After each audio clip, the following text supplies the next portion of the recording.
Κυρίες και κύριοι, φίλες και φίλοι, καλησπέρα. Απόψε είναι Δευτέρα, 25 Νοεμβρίου του 2024, της Αγίας Εκατερίνης σήμερα. Χρόνια πολλά στις Κατερίνες, το είπαμε και χθες, το λέμε και σήμερα. Θα ήθελα να ευχαριστήσω καταρχάς τον κύριο Κώστα Χερίδη από το Σαν Χωσέ, ο οποίος μου έστειλε 3 από τα βιβλία του. Το ένα είναι «Όπως ξέρω την καταγωγή μου», Πόντος, το οποίο το φιλομέτρησα. Τρομερή προσπάθεια για έναν άνθρωπο που βρίσκεται μακριά από την πατρίδα και από τις πηγές. Ένα άλλο βιβλίο, «Η Μάνα», ευχαριστώ, δεν το έχω διαβάσει αυτό, το άλλο το φιλομέτρησα αρκετά. Και το τρίτο είναι Κώστας Χερίδης, «Μακριά από την πατρίδα μου». Ο Κώστας Χερίδης κατάγεται από το χωριό Δήμητρα Γρεβενών, με απότερη καταγωγή από τη Σεβάστια ή από την Νεοκεσάρια. Τώρα δεν είμαι σίγουρος. Το ξέρω το χωριό, ωραίο χωριό, δυνατό στην παραγωγή, και αυτό αντιμετωπίζει τα προβλήματα. Κωνσταντίνε, σε ευχαριστώ και για τα βιβλία και για την βοήθεια που κάνεις στο κανάλι, που έκανες στο κανάλι. Σε ευχαριστούμε, όπως ευχαριστούμε και όλους τους φίλους για τη βοήθεια και για τη συμπαράσταση. Σαν σήμερα είναι η ανατείναξη της γέφυρας του Γοργοποτάμου, ίσως η σημαντικότερη πράξη αντίστασης στη διάρκεια της κατοχής, καθότι η γέφυρα του Γοργοποτάμου, η ανατείναξή της διέκοψε τη σιδηροδρομική επαφή της υπόλοιπης Ελλάδας με την Αθήνα, λιμάνι του Πειραιά και εκείθεν στην Αφρική, όπως ήθελαν να χρησιμοποιήσουν αυτή τη σιδηροδρομική γραμμή. Έγινε με την ενεργό συμμετοχή Άγγλων δολιοφθορέων αξιωματικών που έπεσαν πάνω στην Κιώνα, οδήγησαν στις σπηλιές που κρυβόντουσαν οι άνθρωποι αυτοί, έπεσαν με αλεξίπτωτα. Όταν πήγα προπέρυσι στην Άμφισσα, ο Αντιπεριφερειάρχης και ο Δήμαρχος είχαν την καλοσύνη να με ξεναγήσουν πάνω στα βουνά. Πήγα στη σπηλιά που φιλοξενούνταν οι δολιοφθορείς αυτοί, Σαμποτέρ αγγλιστή, και στη συνέχεια κατάφεραν και έφεραν κοντά για πρώτη φορά τον Ελλάς με τον Εδές, συνεργάστηκαν και έτσι είχαμε την σημαντικότερη αντιστασιακή πράξη στη διάρκεια της κατοχής.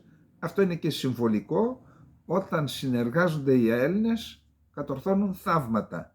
Όταν προσπαθεί να βγάλει ο ένας το μάτι του άλλου, όπως έγινε προτού καν φύγουν οι Γερμανοί, ο πρώτος εμφύλιος που συνεχίστηκε μετά και με τον άλλο εμφύλιο, εκεί όχι μόνο βγάλαμε τα μάτια μας, τότε συνεχίζει οι πληγές που άνοιξαν στο σώμα του ελληνισμού εξαιτίας εκείνης της περίοδου, δεν έχουν κλείσει ακόμα και έχουν καθορίσει και καθορίζουν σε ένα βαθμό την πολιτική ζωή του τόπου. Όταν υπάρχουν πάθη, δεν μπορεί να υπάρχει λογική στην πολιτική.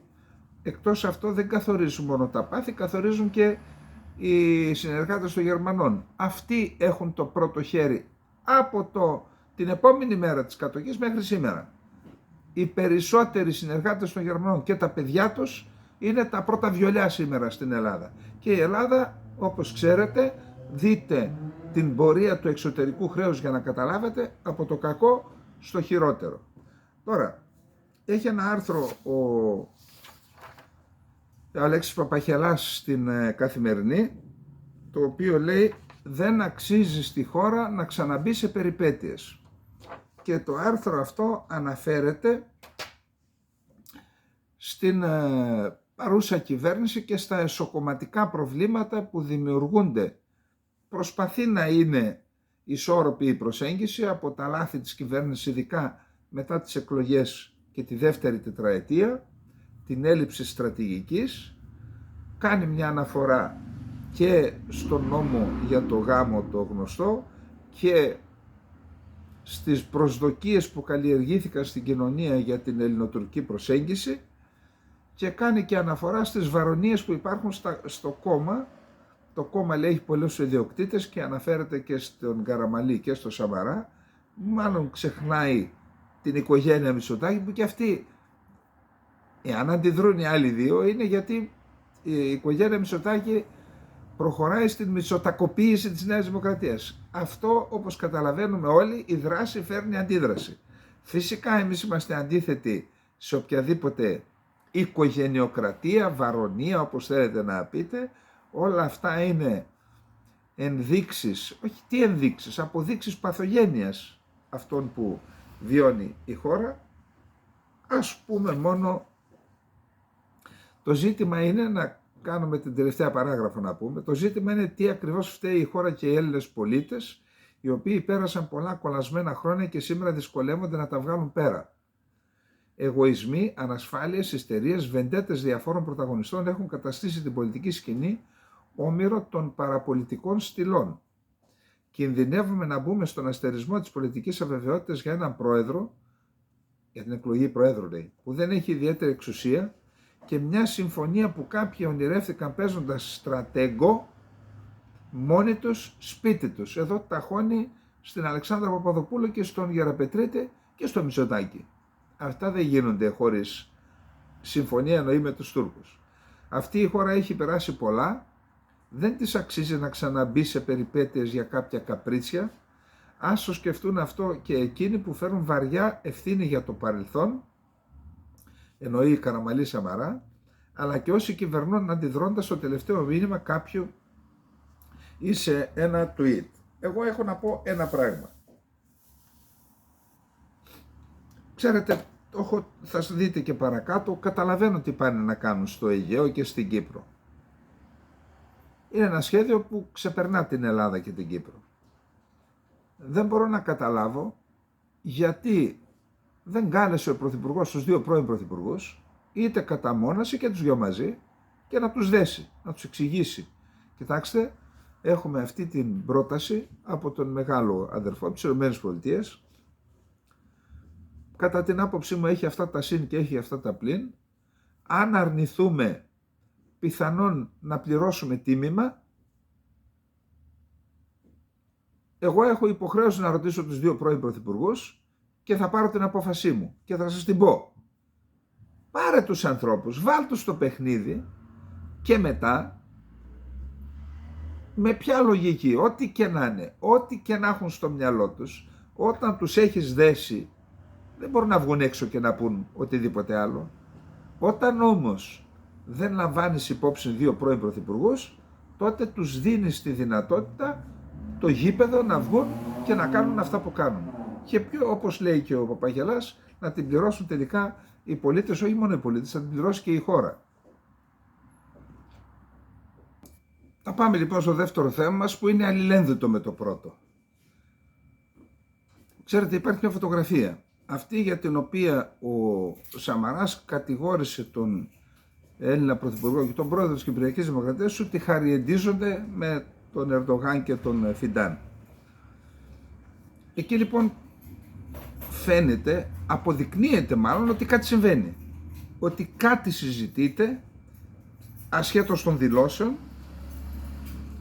και νομίζω ότι οι αποκαλύψεις της Λένας Αργύρης στην Καθημερινή, η οποία προφανώς μίλησε με τον Χριστοδουλίδη όταν πήγε στην Ουάσιγκτον και έγινε δεκτός από τον πρόεδρο των ΗΠΑ της Αμερικής, Τζο Μπάιντεν, εκεί αποκαλύφθηκε όλο το στρατηγικό σχέδιο, για το οποίο θα κάνουμε μια αναφορά.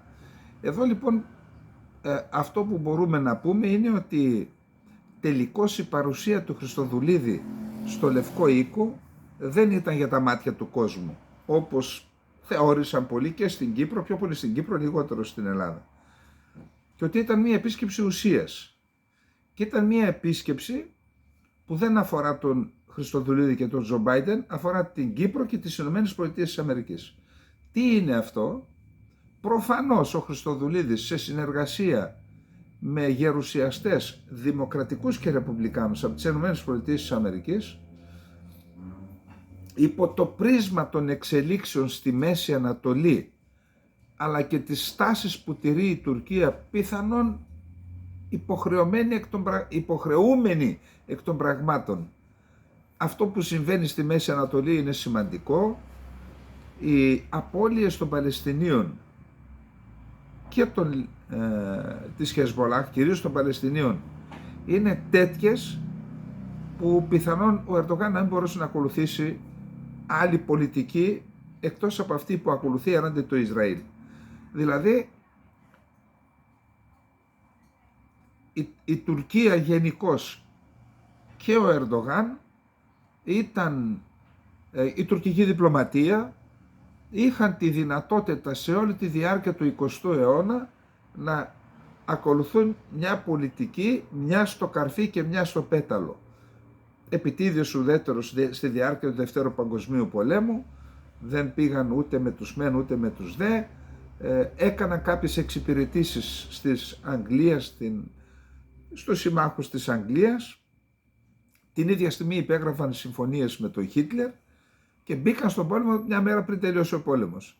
Αυτή την πολιτική την ακολουθούσαν και στη συνέχεια, κυρίως όμως από τότε που ανέλαβε ο Ερντογάν, ιδιαίτερα μετά το 2010. Δηλαδή και με τον αστιφύλαξ και με τον χωροφύλαξ και με τον αγροφύλαξ. Αυτά για μας τους παλιούς σημαίνουν πολλά. Η αστυνομία πόλεων ήταν για τις πόλεις, Αθήνα και Κέρκυρα νομίζω, και η χωροφυλακή για όλη την υπόλοιπη Ελλάδα. Εκεί λοιπόν υπήρχε μια αντιπαλότητα και ανταγωνισμός. Και οι αγροφύλακες ήταν για την προστασία των καλλιεργειών. Η Τουρκία λοιπόν, ιδιαίτερα ο Ερντογάν, είναι και με το ΝΑΤΟ και με τις ΗΠΑ και με τη Γερμανία και με τη Ρωσία και με την Κίνα και με το Ιράν, με όλους. Παρότι λοιπόν ακολουθεί αυτή την πολιτική η Τουρκία, υποχρεώθηκε εκ των πραγμάτων, συγγνώμη, έχω ένα μικρό κρύωμα, να ακολουθήσει μια τουλάχιστον στα λόγια επιθετική πολιτική έναντι του Ισραήλ, κυρίως έναντι του Νετανιάχου. Υπάρχουν απόψεις στις οποίες δίνω ευήκονους που λένε ότι την επόμενη μέρα, και όταν φύγει ο Νετανιάχου και αυτή η κυβέρνηση από τη μέση, με δεδομένο ότι στην Τουρκία υπάρχει ένα ισχυρότατο λόμπι, να πω, ομάδα πίεσης των Τούρκο-Εβραίων. Οι Τουρκο-Εβραίοι είναι μεγάλη ιστορία. Είναι άνθρωποι οι οποίοι εκτουρκίστηκαν φανερά και παρέμειναν κατά βάθος Εβραίοι, οι οποίοι κρατούν μεγάλο κομμάτι της οικονομίας ακόμα στα χέρια τους. Θεωρούν λοιπόν ότι την επόμενη μέρα θα τα ξαναβρούν. Όμως εμείς μιλάμε με βάση τα μέχρι τώρα. Η Τουρκία ακολουθεί μια επιθετική πολιτική έναντι του Ισραήλ, πολλές φορές πλειοδοτεί έναντι όλων και του υπόλοιπου αραβικού ή μουσουλμανικού κόσμου. Ο μόνος που την ξεπερνάει την Τουρκία είναι το Ιράν και ο Χαμενεή. Ο Πεζεσιάν όχι τόσο, πιο μαζεμένος είναι. Αυτό λοιπόν υποχρέωσε την Τουρκία να είναι πιο κλειστή σε συνεργασία με τις ΗΠΑ και άλλες χώρες για να βοηθήσουν το Ισραήλ, και εκεί αυτή η κατάσταση, η πολιτική του Ερντογάν απέναντι στον Νετανιάχου και στην κυβέρνηση του Νετανιάχου και στο Ισραήλ ανέδειξε την τεράστια γεωπολιτική αξία της Κύπρου. Και η Κύπρος απαλλάσσεται σταδιακά από τις ιδεολογικές δεσμεύσεις του παρελθόντος με ισχυρότατο κομμουνιστικό κόμμα, το ΑΚΕΛ, οι οποίοι εκ των πραγμάτων είναι αντιαμερικάνοι, αντινατοικοί. Σταδιακά βρίσκει τρόπο ο Χριστοδουλίδης, ξεπερνάει τέτοιου είδους προβλήματα και πλέον ο προσανατολισμός της Κυπριακής Δημοκρατίας γίνεται πιο ξεκάθαρος και πιο σταθερός προς τη Δύση, προς τις Ηνωμένες Πολιτείες Αμερικής, είναι ήδη μέλος της Ευρωπαϊκής Ένωσης, και προς το ΝΑΤΟ. Άρα υπάρχει ένα σχέδιο, στρατηγικό σχέδιο του Χριστοδουλίδη, να ενταχθεί πρώτα σε έναν οργανισμό που είναι προθάλαμος του ΝΑΤΟ. Πιθανόν πρόκειται για τον Συνεταιρισμό για την Ειρήνη, που είναι ένας οργανισμός που ιδρύθηκε από το ΝΑΤΟ για να καθορίσει τις σχέσεις της συμμαχίας με χώρες της πρώην Σοβιετικής Ένωσης, πιθανόν αυτός είναι ο συνεταιρισμός για την ειρήνη. Δεν ξέρω αν υπάρχει κάποιος άλλος οργανισμός που είναι προθάλαμος του ΝΑΤΟ, και στη συνέχεια να γίνουν και κάποιες, εδώ είναι το κουμπί της Αλέξανας, να γίνουν και κάποιες ρυθμίσεις, παραχωρήσεις, υποχωρήσεις προς την Τουρκία, ούτως ώστε η Τουρκία να μην βάλει βέτο για την είσοδο της Κύπρου στο ΝΑΤΟ, της Κυπριακής Δημοκρατίας στο ΝΑΤΟ. Ποιες είναι αυτές οι παραχωρήσεις? Οι παραχωρήσεις είναι να γίνει, τα ευρωτουρκικά δηλαδή, να βάλουμε πλάτη Κυπριακή Δημοκρατία και Ελλάδα στην Τουρκία, πρώτον για την Τελωνειακή Ένωση, από την οποία η Τουρκία θα επωφεληθεί δεκάδες δισεκατομμύρια να βελτιώσει την οικονομία της. Δεύτερον, να αρθούν οι επιφυλάξεις της Λευκωσίας και της Αθήνας για να γίνει μέλος του ΝΑΤΟ, να πάρουν τουλάχιστον σε πρώτη φάση και τη βίζα ελεύθερη διακίνηση στην Ευρώπη και μετά στο ΝΑΤΟ. Και φυσικά υπάρχουν και όλα τα άλλα, συνεργασία για την καταπολέμηση της τρομοκρατίας, δηλαδή να βάζουμε μαύρα γυαλιά για να μην βλέπουμε τα εγκλήματα που κάνει η Τουρκία. Αυτό λοιπόν είναι ένα ζήτημα. Μέχρι τότε υπάρχει η στρατηγική, τώρα υπάρχει κάθε χρόνο, ανανεώνεται η άρση του εμπάργου όπλων από τις ΗΠΑ προς την Κύπρο. Ο Χριστοδουλίδης ζητάει να πάει 3 ή 5 χρόνια η ανανέωση αυτού του νόμου, ούτως ώστε να ανοίξει ο δρόμος για την παροχή είτε δωρεάν είτε με χρήματα αμυντικού εξοπλισμού για την Κυπριακή Δημοκρατία. Επίσης επισκέφτηκαν την Κύπρο προσφάτως γερουσιαστές, αλλά γερουσιαστές με βαρύτητα σε θέματα άμυνας, στρατηγικής κτλ. Και εξέτασαν και την ναυτική βάση στο Μαρί και το αεροδρόμιο, την αεροπορική βάση Ανδρέας Παπανδρέου και άλλες στρατιωτικές εγκαταστάσεις, και εκεί η Κύπρος λέει ελάτε εδώ, βοηθήστε, πληρώστε δηλαδή, να κάνουμε εξυγχρονισμό, να κάνουμε επέκταση του αεροδρομίου της Πάφο, της βάσης, της αεροπορικής βάσης, να γίνει το ελικοδρόμιο στο Μαρί που γίνεται, στην ναυτική βάση, αλλά και άλλες. Επίσης να εγκριθεί η φοιτηση σε σχολές τετραετούς φοιτησης, ακαδημίες στρατιωτικές, ναυτικές, αεροπορικές των ΗΠΑ σε μέλη αξιωματικούς της Εθνικής Φρουράς, και έτσι σταδιακά να είναι ένα τέτοιο το πλέγμα των συνεργασιών της Κυπριακής Δημοκρατίας με τις ΗΠΑ που θα καταστήσει ευκολότερη την είσοδο, την ένταξη της Κυπριακής Δημοκρατίας στο ΝΑΤΟ. Αλλά, και εδώ είναι το κουμπί της Αλέξανας είπαμε, για να γίνει αυτό πρέπει να συμβούν ορισμένα άλλα πράγματα σε ό,τι αφορά την Κυπριακή Δημοκρατία αλλά και την Ελλάδα. Βλέπε Αιγαίο. Δηλαδή να έχουμε μία λύση στο Κυπριακό, δεν το είπα αυτό, λύση στο Κυπριακό, δηλαδή να υπάρχει ένας τέτοιος έλεγχος στην Κυπριακή Δημοκρατία που θα αφαιρέσει τη δυνατότητα από την Τουρκία να πει όχι, αφού θα συνδιοικεί την Κυπριακή Δημοκρατία, και από εκεί και μετά, αφού θα τη συνδιοικεί, πρέπει να έχουμε εξελίξεις και στα ελληνοτουρκικά, στο Αιγαίο. Γι' αυτό στήθηκε όλο αυτό το πανηγύρι που μιλάμε. Δεν ξέρω τι να πω, αλλά εδώ υπάρχει μια σοβαρή αντίφαση. Από τη στιγμή που όλοι βλέπουν ότι η Τουρκία είναι ένας αναξιόπιστος σύμμαχος, τι τους κάνει να πιστεύουν ότι έστω ότι βρίσκεται, έστω λέμε, μια λύση στα ελληνοτουρκικά. Δεν μπαίνουμε σε λεπτομέρειες. Κάνουμε μια υπόθεση εργασίας. Και έστω ότι βρίσκεται και μια λύση στο Κυπριακό και μπαίνει και στο ΝΑΤΟ η Κύπρος.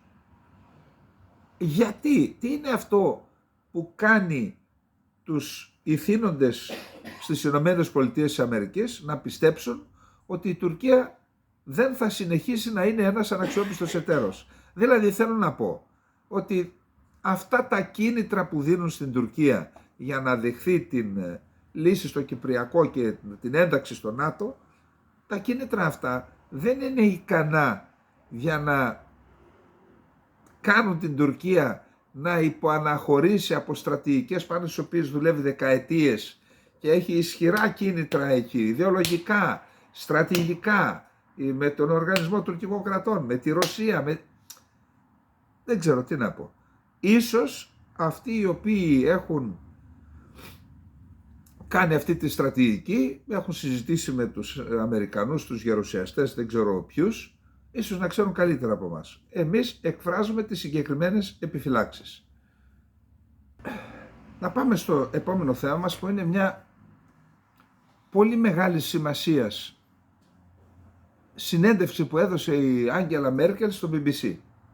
Τώρα αυτή από πού φάνηκε ξανά στο προσκήνιο? Προφανώς θέλει να υπερασπιστεί πολιτικές που ακολούθησε στο παρελθόν, για τις οποίες έχει δεχθεί σφοδρή κριτική. Εμείς δεν είμαστε ούτε υπέρ ούτε κατά της Μέρκελ, αλλά η Μέρκελ ήταν μια πολιτικός που καθόρισε την πορεία της Γερμανίας, την οικονομία της για πόσες τετραετίες, και μια στιβαρή πολιτικός. Τώρα και εδώ στην Ελλάδα βλέπω ορισμένους νάνους που τις ασκούν κριτική. Εν πάση περιπτώσει, εμείς ας δούμε τι λέει. Λέει λοιπόν ότι εάν έμπαινε το 2008 στο ΝΑΤΟ η Ουκρανία, είναι βέβαιη, διότι μιλούσε με τους Ρώσους, ότι θα είχε ξεσπάσει τότε πόλεμος, και αν είχε ξεσπάσει τότε πόλεμος, η Ουκρανία, οι Ουκρανικές δυνάμεις ήταν στην ουσία ανύπαρκτες και θα ήταν πολύ πιο δύσκολο να αντιμετωπίσουμε, λέει, τη Ρωσία. Έτσι υπεραμείνεται της αντίδρασης που είχε τότε να μην ενταχθεί η Ουκρανία στο ΝΑΤΟ το 2008. Λοιπόν, επίσης η Μέρκελ εκφράζει την ανησυχία της για τις νέες απειλές του Πούτιν για χρήση πυρηνικών όπλων. Πρέπει να κάνουμε ό,τι είναι δυνατόν για να αποτρέψουμε τη χρήση πυρηνικών όπλων, δήλωσε χαρακτηριστικά. Ευτυχώς η Κίνα μίλησε επίσης γι' αυτό πριν από λίγο καιρό. Δεν πρέπει να παραλύουμε από φόβο, αλλά πρέπει επίσης να αναγνωρίσουμε ότι η Ρωσία είναι η μεγαλύτερη ή μαζί με τη ΣΥΠΑ μία από τις δύο μεγαλύτερες πυρηνικές δυνάμεις στον κόσμο. Η προοπτική είναι τρομακτική. Υπόψη, διαβάζω ορισμένους ανεύθυνους, περισσότεροι είναι τρόλ, που λένε μη μασάτε, είναι δειλός, δεν πρόκειται να χρησιμοποιήσει, και αλλά μιλάω και με ανθρώπους, εννοώ κυρίως του τύπου που αυτοί μιλούν και με τις πρεσβείες και μεταφέρουν πράγματα. Λένε σιγά σιγά μην πατήσει το κουμπί. Έχουμε δικαίωμα εμείς να θέσουμε σε κίνδυνο ο καθένας στο βαθμό που επηρεάζει τα πράγματα. Να θέσουμε σε κίνδυνο την πορεία της ανθρωπότητας. Και εν πάση περιπτώσει, αν είναι να μην πατήσουν το κουμπί, γιατί τα έχουν τα πυρηνικά, τα οποία κοστίζουν, ξέρετε, για να τα... Νομίζω ότι δεν είναι η υπεύθυνη στάση αυτή. Η υπεύθυνη στάση είναι να έχουμε μέτρο. Τώρα, υπεραμείνθηκε της κατασκευής των δύο αγωγών Nord Stream 1, Nord Stream 2. Ο Ζελένσκι είπε ότι αυτό ήταν γεωπολιτικό εργαλείο του Κρεμλίνου, όμως η Μέρκελ είπε στο BBC ότι είχε δύο κίνητρα. Ο ένας είναι γερμανικά επιχειρηματικά συμφέροντα και ο άλλος διατήρηση ειρηνικών δεσμών με τη Ρωσία. Είπε, εγώ προσπάθησα να σταματήσω τις ρωσικές επιθέσεις στην Ουκρανία χρησιμοποιώντας διπλωματία και διαπραγματεύσεις, το οποίο όμως απέτυχε. Τόνισε ότι η γερμανική βιομηχανία έχει πληγεί δυσανάλογα από κυρώσεις στη ρωσική ενέργεια, αναγκάστηκε να ζητήσει να αφήσει το φθηνό φυσικό αέριο της Ρωσίας και να αγοράζει ακριβό υγροποιημένο φυσικό αέριο LNG, το οποίο οδήγησε στην απαξίωση και στο κλείσιμο πολλών γερμανικών βιομηχανιών. Τώρα, την κατηγόρησαν για την μετανάστευση. Τότε που πήρε το 1 εκατομμύριο, τότε είπαν ότι έγινε σε συνεργασία το 2015 με την ελληνική κυβέρνηση, τους αφήσαμε, μπήκαν μέσα, πήγαν εκεί γιατί χρειάζονται οι βιομήχανοι στη Γερμανία εργατικά χέρια. Την κατηγορούν ότι αυτό γιγάντωσε τα ακροδεξιά κόμματα στην Ευρώπη και για εκείνο δεν λέει τίποτα, λέει όμως ο μόνος τρόπος για να καταπολεμηθεί η ακροδεξιά είναι να σταματήσει η παράνομη μετανάστευση. Αυτό που ξεκίνησε αυτή τότε λέει τώρα να σταματήσει. Επίσης λέει να είμαστε ειλικρινείς με τον Τραμπ. Όπως τον έχω ψυχολογήσει, όταν είσαι ειλικρινής και βάζεις τα πράγματα ξεκάθαρα, αυτό το λαμβάνει υπόψη του. Αυτά με την Άγγελα Μέρκελ, μια σημαντική συνέντευξη πιστεύω. Να πάμε να δούμε τώρα τι γίνεται στην Τουρκία. Ο Ρούτε είναι εκεί, ο οποίος, προσέξτε τι δήλωση έκανε. Δηλαδή η Τουρκία που δεν έχει επιβάλει κυρώσεις στη Ρωσία, το ΝΑΤΟ αποφάσισε, η Τουρκία δεν τις επέβαλε, η οποία ήταν το εργαλείο για να παρακάμψει τις κυρώσεις στη Ρωσία. Μιλάμε για πολλές δεκάδες δισεκατομμύρια δολάρια έκαναν, ξεπλύνονται και σήμερα στην Τουρκία. Σε έναν όλο και πιο απρόβλεπτο κόσμο η Τουρκία συμβάλλει ανεκτήμητα στο ΝΑΤΟ, είπε ο Γενικός Γραμματέας του ΝΑΤΟ Μαρκ Ρούτε μετά τη συνάντησή του με τον Ερντογάν. Σύμφωνα με τουρκικά μέσα μαζικής ενημέρωσης συζητήθηκαν και θέματα άρσης περιορισμών προμήθειας τουρκικών όπλων ή προμήθειας νατοικών όπλων νατοικών χωρών από την Τουρκία. Ότι εμπάργο έχει μπει, λέει, πρέπει να φύγει, τότε τι συμμαχοί είμαστε, και φυσικά να μας κάνει όλους συνενόχους στις προσπάθειες που κάνει η Τουρκία για τη γενοκτονία του κουρδικού λαού, επικαλούμενη την τρομοκρατία όπως τη θεωρεί αυτήν. Δεν υπάρχει τρομοκρατία. Όταν κλείνεις τους δήμους και τοποθετείς εγκάθετους του τουρκικού κράτους, όταν απαγορεύουν οι εγκάθετοι την ομιλία της κουρδικής γλώσσας στις παιδικές χαρές, όταν ακολουθείς πολιτιστικής γενοκτονίας ενός λαού 20 εκατομμυρίων, τότε το να συνταχθεί το ΝΑΤΟ με αυτές τις πολιτικές είναι έγκλημα στην ιστορία της Δύσης. Δεν μπορεί να είμαστε συνένοχοι στα εγκλήματα που κάνει η Τουρκία. Τώρα, η Γαλλία εδώ και 2 χρόνια έλεγε ότι τα χρήματα που θα δώσει η Ευρώπη σε αμυντικές βιομηχανίες της Ευρωπαϊκής Ένωσης να μην δοθούν σε χώρες εκτός Ευρωπαϊκής Ένωσης. Τώρα λέει ότι τελικώς με κεφάλαια της Ευρωπαϊκής Ένωσης να πέσουν μόνο σε αμυντικές βιομηχανίες των χωρών της Ευρωπαϊκής Ένωσης. Τώρα λέει μετά από 2 χρόνια, προφανώς άλλαξε πολιτική λόγω της εκλογής Τραμπ, ήρθε το βέτο της Γαλλίας και θα δοθούν χρήματα, δηλαδή για παραγγελίες σε βιομηχανίες εκτός Ευρωπαϊκής Ένωσης. Και η Τουρκία χαίρεται γι' αυτό, γιατί θεωρεί ότι για την ευρωπαϊκή άμυνα, κάποια οπλικά συστήματα θα τα πάρουμε από την Τουρκία. Υπάρχει ένα σοβαρό άρθρο του Σάβα Ιακωβίδη στην Σημερινή της Κυριακής με τίτλο «Το Ισραήλ θα αξιοποιήσει τους Κούρδους ως φυσικούς συμμάχους εναντίον της Τουρκίας?» Ερωτηματικό. Και εκεί κάνει ένα ιστορικό στις σχέσεις του Ισραήλ με τον κουρδικό παράγοντα, επικαλείται δηλώσεις που είναι αξιόλογες, έχει κάνει καλή έρευνα Ισραηλινών αξιωματούχων εδώ και καιρό για τη βοήθεια που παρήχαν από τη δεκαετία του 60 στον Μπαρζανί, για τη θέση που πήραν για το δημοψήφισμα για την ανεξαρτησία του Κουρδιστάν πριν λίγα χρόνια, και για τις πρόσφατες δηλώσεις του Γεδεών Σαάρ, του νέου Υπουργού Εξωτερικών. Και λέει ο Σάββας Ιακωβίδης, αν τελικώς το Ισραήλ λέει για δηλώσεις Ισραηλινών πρώην και νυν αξιωματούχων που δεν θεωρούν το Εργατικό Κόμμα του Κουρδιστάν, το PKK δηλαδή, τρομοκρατική οργάνωση, και λέει ότι αν τελικώς οδηγηθούμε στην ίδρυση ενός κουρδικού κράτους, αυτό θα αλλάξει άρδιν τις ισορροπίες στην περιοχή. Άρδιν. Λοιπόν, εδώ είπαμε χθες, σας είπα, εκτός και αν κρύβεται κάτι άλλο, δηλαδή εκτός και αν το έκανε το ίδιο το κράτος των Εμιράτων, σας είπα ότι στα Εμιράτα, με αφορμή τη δολοφονία ενός ραβίνου Ισραηλινο-Μολδαβού στα Εμιράτα, σας είπα ότι τα Εμιράτα έχουν ένα απίστευτο σύστημα παρακολούθησης των πάντων.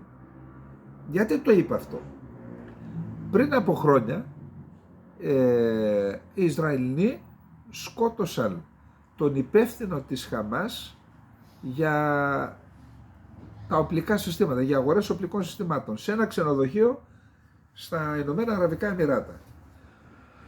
Και θυμάμαι ότι βγήκε ο Διευθυντής Ασφάλειας όλων των Εμιράτων, έδωσε μια συνέντευξη τύπου, παρουσίασε τα διαβατήρια ή 25 ή 27 ατόμων, διαβατήρια από τον Καναδά, από την Αυστραλία, από διάφορες χώρες, που 27 άτομα συμμετείχαν συνολικά στην επιχείρηση δολοφονίας του Παλαιστίνιου, εξέδωσε εντάλματα, διεθνή εντάλματα σύλληψης, και όταν είχε παντρευτεί ο αείμνηστος πρέσβης Κοστούλας, ήρθε εδώ ο Υπουργός Οικονομικών των Εμιράτων, υπεύθυνος και για τις υπηρεσίες ασφαλείας. Ήταν μάρτυρας, κουμπάρος ας πούμε, του πρέσβη, και ήμουν προσκεκλημένος, του μίλησα και του είπα, πραγματικά του εξέφρασα τον θαυμασμό μου για το πώς είναι δυνατόν να έχετε τέτοιες δυνατότητες από την πρώτη στιγμή που πάτησε ο καθένας στα Εμιράτα μέχρι να φύγουν από τα Εμιράτα, πώς γνωρίζατε τα πάντα? Μου είπε, είναι απλά τα πράγματα, έχουμε κάνει ένα σύστημα με κάμερες και έχουμε ανά πάσα στιγμή, γνωρίζουμε τι συμβαίνει στη χώρα μας. Γι' αυτό, λέει, τους αρπάξαμε. Και πόσα άλλα ξέρουμε, λέει. Και εξ αυτών ορμόμενος είπα χθες ότι είμαι σίγουρος ότι θα τον πιάσουν. Λοιπόν, τους έπιασαν τρεις Ουσμπέκοι, είναι οι δολοφόνοι του Σβί Κόγκαν, 28 ετών, Ισραηλινο-Μολδαβός ραβίνος, ο οποίος ήταν σε μία οργάνωση, τη Χαμπάντ Λούμπαβιτς, η οποία είναι ένα χασιδικό υπερορθόδοξο κίνημα που έχει στόχο να ενισχύσει την εβραϊκή ταυτότητα και να φέρει τους Εβραίους σε όλο τον κόσμο πιο κοντά στην πίστη τους. Αυτός λοιπόν δολοφονήθηκε, είχε παντρευτεί πριν από 6 μήνες, από 3 ήδη έβγαλαν φωτογραφίες οι Εμιρατιανοί με τις κυροπέδες και τους 3. Ο ένας είναι 28, ο άλλος είναι 38 ετών, για τον τρίτο δεν είπα τίποτα.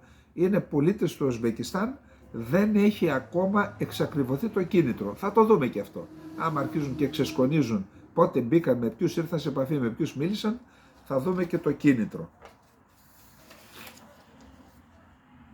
Ο Άντονι Ντουόρκιν, σε ένα άρθρο που δημοσιεύτηκε σε δεξαμενή σκέψη της Ευρωπαϊκής Ένωσης, αναφέρεται στο Διεθνές Ποινικό Δικαστήριο και τα εντάλματα σύλληψης κατά Νετανιάχου και Γκάλαντ, και αναφέρει ότι, καταρχάς αναφέρει το κατηγορητήριο, το είπαμε και προχθές, να μην το ξαναπούμε. Λέει λοιπόν ότι η Ευρωπαϊκή Ένωση θα κληθεί να διαχειριστεί αυτή την υπόθεση αντιμετωπίζοντας το εξής πρόβλημα. Πρώτον, επειδή είναι οι χώρες της Ευρωπαϊκής Ένωσης που στηρίζουν το Διεθνές Ποινικό Δικαστήριο διαχρονικά, από Μιλόσεβιτς και τα λοιπά, θα πρέπει να συνεχίζουν να το στηρίζουν. Επίσης το στήριξαν και προπέρυσι, που εξέδωσε το Διεθνές Ένταλμα Σύλληψης εναντίον του Πούτιν. Δεν μπορούν τώρα, λόγω των ειδικών σχέσεων που έχουν κάποιες χώρες με το Ισραήλ, να αλλάξουν πολιτική. Πρώτο αυτό. Δεύτερο, ότι δέχεται ήδη απειλές η Ευρωπαϊκή Ένωση, οι χώρες της Ευρωπαϊκής Ένωσης, να μην στηρίξουν το Διεθνές Ποινικό Δικαστήριο και την απόφασή του. Δηλαδή να μην εφαρμόσουν στην ουσία το ένταλμα. Αυτό θα δημιουργήσει ένα πρόβλημα στις σχέσεις της Ευρωπαϊκής Ένωσης και των χωρών της Ευρωπαϊκής Ένωσης με την κυβέρνηση κυρίως Τραμπ, ο οποίος είπε θα επιβάλλουμε κυρώσεις σε όποιους χώρες στηρίξουν το ένταλμα. Και επίσης υπάρχει ένα τρίτο ζήτημα, ότι οι χώρες της Ευρωπαϊκής Ένωσης απέφυγαν να έρχονται σε επαφές και σε συναντήσεις με άτομα που διώκονται από το Διεθνές Ποινικό Δικαστήριο, εις βάρος των οποίων έχει εκδοθεί ένταλμα. Άρα αυτό θα δημιουργήσει και πρόβλημα στις σχέσεις των χωρών της Ευρωπαϊκής Ένωσης με το Ισραήλ, λέει ο τύπος αυτός και ξέρει τι λέει. Τώρα να δούμε λίγο άλλα ζητήματα που αφορούν το Ισραήλ. Το Υπουργείο Άμυνας του Ισραήλ διατείνεται ότι όχι, το πρακτορείο Άνι, εθνικό ειδησιογραφικό πρακτορείο Άνι του Λιβάνου, δήλωσε ότι η Χεσμολάχ έχει καταστρέψει 6 Ισραηλινά άρματα Μερκαβά και ότι από μία περιοχή έχουν από την Παγιάντα προς την Ταΐρ Χάρφα υποχωρούν οι Ισραηλινές δυνάμεις μετά την καταστροφή αυτών των αρμάτων. Επίσης είχαμε 4 ομοβροντίες ρουκετών.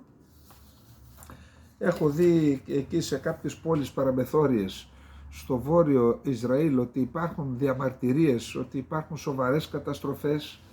Παρεμπιπτόντως φαίνεται ότι υπάρχει πρόβλημα στη λειτουργία και του σιδηρού θόλου και όλων των συστημάτων αντιαεροπορικών του Ισραήλ. Δεν ξέρω τι συμβαίνει, πάντως όλο και λιγότεροι πύραυλοι ρουκέτες καταρρίπτονται της Χεσμολάχ που κατευθύνονται σε στόχους στο Ισραήλ.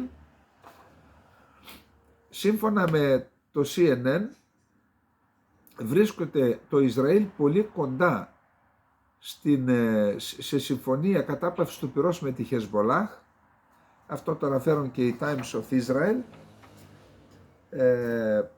Εγώ έχω να σας πω ότι προσπάθησα να κάνω μια έρευνα και είδα δηλώσεις και του Μπεν-Γβίρ, του Υπουργού Ασφάλειας της κυβέρνησης Νετανιάχου και αρχηγού κόμματος, αλλά είδα και αρκετές δηλώσεις και στελεχών που στηρίζουν την κυβέρνηση Νετανιάχου αλλά και της αντιπολίτευσης, που θεωρούν αυτή τη συμφωνία, εάν υπογραφεί τελικά, γιατί ο Νετανιάχου λέει ότι μάλλον θα υπογραφεί, την θεωρούν μία ομολογία ήττας.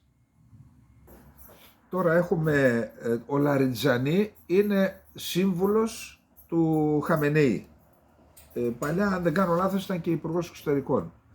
Ο Αλή Λαριτζανί είναι κορυφαίος σύμβολος του Αγιατολάχ Αλή Χαμενεή. Αυτό σύμφωνα με το πρακτορείο ειδήσεων Τασνίμ ιρανικό δήλωσε ότι το Ιράν ετοιμάζεται να απαντήσει στο Ισραήλ στην επίθεση που έκανε το Ισραήλ στις 26 Οκτωβρίου. Γι' αυτό δεν ακούμε πολλά πράγματα. Επίσης έχουμε την Παρασκευή συνομιλίες μεταξύ του Ιράν στην Ελβετία και 3 ευρωπαϊκών χωρών, της Γερμανίας, της Γαλλίας και της Γερμανίας νομίζω. Ο εκπρόσωπος του Υπουργείου Εξωτερικών του Ιράν, Ισμαήλ Μπαγκάι, δήλωσε ότι το Ιράν δεν θα διαπραγματευτεί με τους Ευρωπαίους για 2 θέματα: την αμυντική ισχύ και την υποστήριξη στον άξονα της αντίστασης. Η εφημερίδα Ισραήλ Χαγιόμ ανέφερε ότι το Ιράν έχει καταφέρει να λάβει λεπτομερείς πληροφορίες για χιλιάδες Ισραηλινούς συμπεριλαμβανομένων ανωτέρων αξιωματούχων ασφαλείας. Αυτά τα δεδομένα επιτρέπουν στο Ιράν να παρακολουθεί τις ενέργειες και τα σχέδια αυτών των ατόμων προκειμένου να χτυπήσει την κατάλληλη στιγμή. Πώς παρακολουθεί δηλαδή? Δεν το πιστεύω. Ανάμεσα σε αυτούς που σύμφωνα με το δημοσίευμα βρίσκονται υπό παρακολούθηση από τις Ιρανικές Υπηρεσίες Ασφαλείας είναι και υπάλληλοι οργανισμών ασφάλειας του Ισραήλ συμπεριλαμβανομένων υψηλόβαθμων εκπροσώπων τους. Περίεργο. Λοιπόν, Ηνωμένες Πολιτείες της Αμερικής. Πάμε να δούμε τι γίνεται τώρα. Ο γιος του Τραμπ, ο Ντόναλντ Τραμπ Τζούνιορ, ο οποίος στην προηγούμενη τετραετία Τραμπ δεν είχε ασχοληθεί με την κυβέρνηση, επέβλεπε τις επιχειρήσεις του πατρός, τώρα θεωρείται κορυφαίος σύμβουλος και μάλιστα έπαιξε σημαντικό ρόλο στην επιλογή προσώπων για τη συγκρότηση της κυβέρνησης του Ντόναλντ Τραμπ. Ο Ντόναλντ Τραμπ Τζούνιορ λοιπόν θεωρείται ο άνθρωπος ο οποίος έκοψε τον Πομπέο από την νέα κυβέρνηση. Είπε στο Fox News, η πραγματικότητα αυτή τη φορά είναι ότι ξέρουμε πραγματικά τι κάνουμε και πρόκειται για το να περιβάλλουμε τον πατέρα μου με ανθρώπους που είναι ικανοί και πιστοί. Αλλά δούμε, καινούριο είναι αυτό πάντως, ενώ την προηγούμενη φορά η κόρη του και ο γαμπρός του ήταν σύμβουλοι, ο Κουσνέρ, τώρα βλέπουμε ότι εμφανίστηκε ο γιος Τραμπ. Τώρα, διαβεβαιώσεις ότι η ομάδα του Τραμπ θα αρχίσει να εργάζεται με την κυβέρνηση του Biden για να καταλήξουν σε μια διευθέτηση μεταξύ της Ουκρανίας και της Ρωσίας έδωσε ο Μάικ Waltz, σύμβουλος Εθνικής Ασφάλειας του Λευκού Οίκου, μετά τις 20 Ιανουαρίου. Νομίζω ότι είναι η πρώτη υπεύθυνη δήλωση της πλευράς Τραμπ για το τι προτίθεται να κάνει και το μεσοδιάστημα αλλά και την επόμενη μέρα όταν αναλάβει στο Ουκρανικό. Ο πρόεδρος Τραμπ ήταν σαφής για την ανάγκη να τερματιστεί αυτή η σύγκρουση. Αυτό που πρέπει να συζητήσουμε είναι ποιοι θα καθίσουν στο τραπέζι των συνομιλιών, αν θα πρόκειται για μία συμφωνία, για μία ανακοχή, πώς θα οδηγήσουμε τις δύο πλευρές στο τραπέζι και ποιο θα είναι το πλαίσιο μιας διευθέτησης. Είπε ο Waltz στο αγαπημένο κανάλι του Τραμπ και των Ρεπουμπλικάνων, το Fox News. Γι' αυτό θα εργαστούμε με την παρούσα κυβέρνηση μέχρι τον Ιανουάριο και θα συνεχίσουμε και μετά όταν θα αναλάβουμε. Οι αντίπαλοι μας που πιστεύουν ότι είναι η ευκαιρία να στρέψουμε τη μία κυβέρνηση εναντίον της άλλης κάνουν λάθος. Ενώ την κυβέρνηση Biden εναντίον Τραμπ ή τον Τραμπ εναντίον του Biden. Και επέμεινε ότι η ομάδα Τραμπ ανησυχεί για την κλιμάκωση των συγκρούσεων. Και επίσης είπε ότι και στη Μέση Ανατολή θα επιδιώξουμε μία αντίστοιχη διευθέτηση. Να τελειώσουμε με τις ΗΠΑ. Ο Έλλον Μάσκ τα έβαλε με τον Κιρ Στάρμερ, τον πρωθυπουργό της Βρετανίας, και τον χαρακτήρισε τη χώρα τυραννικό αστυνομικό κράτος και ζήτησε, λέει, στήριξε το αίτημα, δημόσια το στήριξε, για πρόωρες εκλογές, ενώ προώθησε ένα ντοκιμαντέρ ενός αμφιλεγόμενου ακροδεξιού ακτιβιστή. Τέλος πάντων, εκεί πρωτού αναλάβει υπουργός βλέπουμε ότι έχει πάρει και βαράει. Λοιπόν, Ρωσία, Ουκρανία και να τελειώνουμε.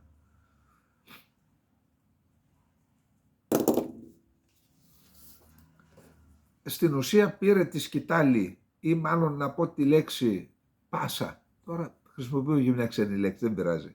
Από το Waltz, ο Πεσκόβ. Το Κρεμλίνο δήλωσε σήμερα ότι το επιτελείο του εκλεγμένου πρόεδρου Ντόναλντ Τραμπ μιλάει για ειρήνη, ενώ η τρέχουσα κυβέρνηση των ΗΠΑ υπό τον Τζο Μπάιντεν όχι. Ο Πεσκόβ δήλωσε ότι ο πρόεδρος Πούτιν έχει πει κατ' επανάληψη ότι η Μόσχα είναι έτοιμη για διάλογο σχετικά με την Ουκρανία.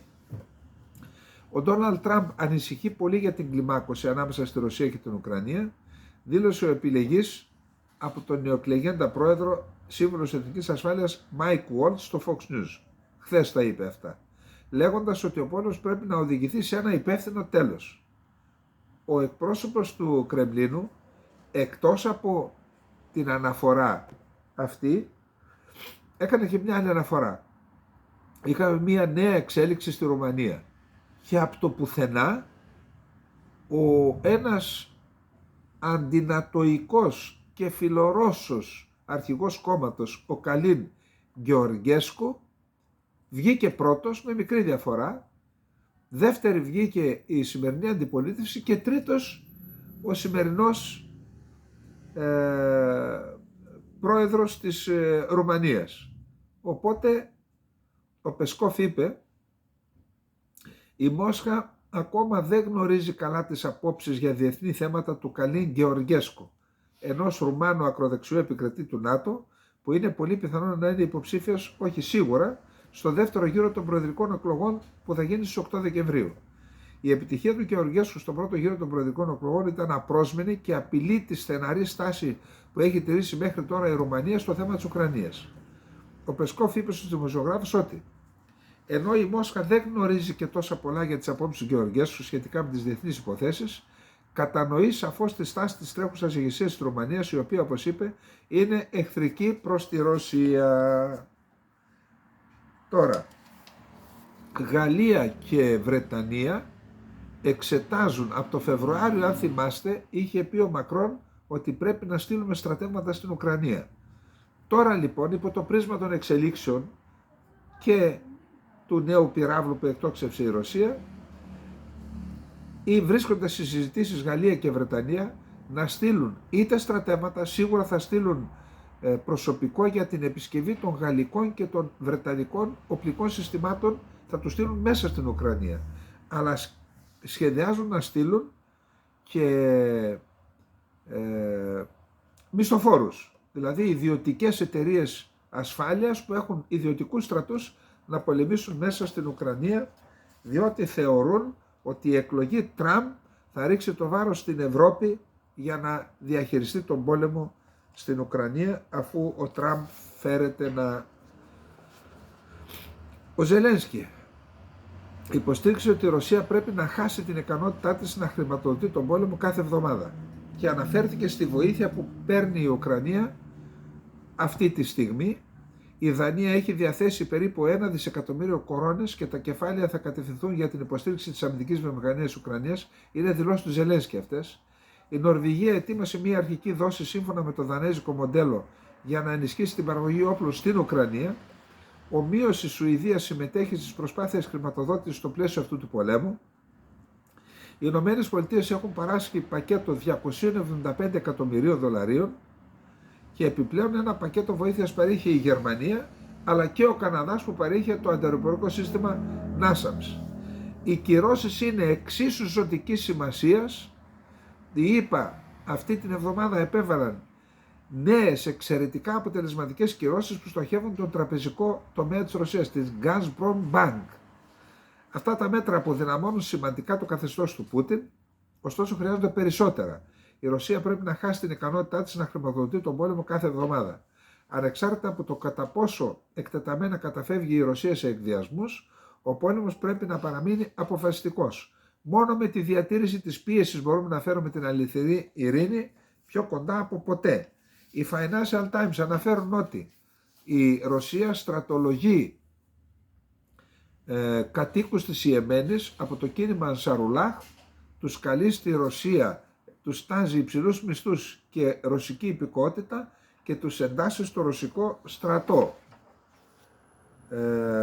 Οι Ρώσοι συνέλαβαν στο Κούρσκ έναν Βρετανό μισθοφόρο, ο οποίος στο παρελθόν υπηρετούσε ως αξιωματικός στις Βρετανικές ένοπλες δυνάμεις. Πρόκειται για τον James Scott Rhys Anderson, για τον οποίο το Foreign Office ανακοίνωσε ότι στηρίζει την οικογένεια του Βρετανού άνδρα μετά τις αναφορές περί της κράτησής του.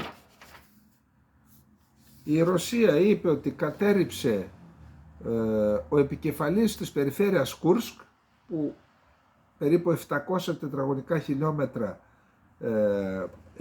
συνεχίζει να κατέχει ο Ουκρανικός στρατός, είπε ότι τα συστήματα της ρωσικής αντιαεροπορικής άμυνας κατέστρεψαν 7 πυράβλους που εκτοξεύθηκαν από την Ουκρανία. Επίσης κατέρριψαν και 23 μη επανδρωμένα αεροσκάφη. Το Ρωσικό Υπουργείο Άμυνας δήλωσε σήμερα ότι οι δυνάμεις του κατέρριψαν 8 βαλιστικούς πυράβλους που εκτοξεύθηκαν από τις Ουκρανικές δυνάμεις τις τελευταίες 24 ώρες, πιθανόν είτε ATACMS είτε Storm Shadow, καθώς και 6 κατευθυνόμενες αμερικανικής κατασκευής βόμβες SDAM και 45 μη επανδρωμένα αεροσκάφη τις τελευταίες 24 ώρες. Δεν αναφέρει πού έπεσαν και τα λοιπά, δεν αναφέρει λεπτομέρειες.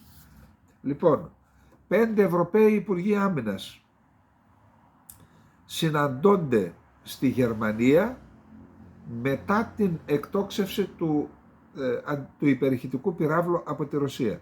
Οι Υπουργοί Άμυνας της Γερμανίας, της Γαλλίας, της Πολωνίας, της Ιταλίας και του Ηνωμένου Βασιλείου πρόκειται να συναντηθούν σήμερα στο Βερολίνο για να συζητήσουν μέτρα για την ενίσχυση της ασφάλειας και της άμυνας της Ευρώπης. Το συγκεκριμένο οπτικό σύστημα έχει δημιουργήσει νέα δεδομένα στη σύγκρουση και προσπαθεί να προσαρμοστεί σε αυτά τα νέα δεδομένα και το ΝΑΤΟ. Αύριο έχουμε κοινή σύσκεψη ΝΑΤΟ-Ουκρανίας και σήμερα είναι ο προάγγελος μάλλον το αύριο, οι πρόδρομες συνομιλίες της αυριανής συνάντησης από 5 υπουργούς άμυνας των χωρών που σας προανέφερα. Και να πούμε μια τελευταία είδηση. Μέχρι τώρα έχουν βάλει στο στόχαστρο, στα διεθνή ύδατα νοτίως της Μεσσηνίας, είχαμε μετάγγιση πετρελαίου από διάφορα δεξαμενόπλια σε άλλα δεξαμενόπλια για να αγαθούν τα ίχνη. Λέει άλλαξαν τώρα, ρωσικού πετρελαίου απογορευμένο, άλλαξαν τώρα τοποθεσία και αυτή η μετάγγιση από τη Μεσσηνία, από το Μεσσηνιακό και το Λακωνικό κόλπο έχει αλλάξει και αυτά τα λέει το Bloomberg. Και αυτό γίνεται πλέον στην περιοχή της Χίου και της Λέσβου, στα διεθνή ύδατα φυσικά. Πάλι στο στόχαστρο η Ελλάδα είναι, αλλά ευτυχώς γίνεται στα διεθνή ύδατα. Λοιπόν, αυτά είχαμε να πούμε για απόψε. Συγγνώμη για το μπούκομα. Υπεράνω των δυνατοτήτων μας είναι αυτά, άνθρωποι είμαστε. Λοιπόν, καλή νύχτα να είστε όλες και όλοι καλά. Γεια σας.